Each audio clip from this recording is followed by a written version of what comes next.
बिस्मिल्लाहिर्रहमानिर्रहीम, अस्सलाम वालेकुम।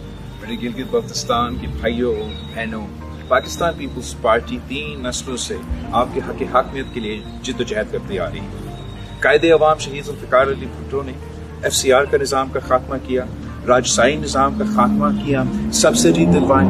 फिर उसके बाद शहीद मोहतरमा बेनज़ीर भुट्टो ने 1994 LFO के जरिए यहाँ का सियासत की बुनियाद रखी, आपको सियासी हकूक दिलवाए। फिर सदर ज़रदारी ने गिलगित बल्तिस्तान का नाम रखा, शनाख्त दिया, इंतज़ामी जो इस्लाहात हुए, आपको ये इलेक्शंस, ये मेंबर्स जो बन रहे हैं, ये CM, ये गवर्नर, ये सदर ज़रदारी का तोहफा गिलगित बल्तिस्तान के अवाम की।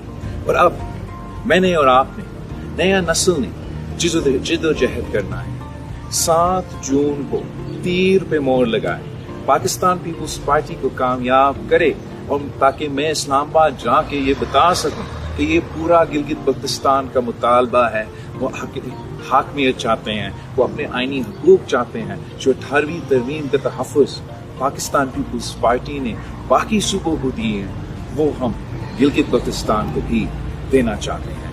इंशाअल्लाह ताला आप पाकिस्तान पीपल्स पार्टी को कामयाब करेंगे तो वो दिन दूर नहीं है कि हम नारा लगाएंगे कि 5-6 सूबों की जंजीर, जिए भुट्टो बेनज़ीर।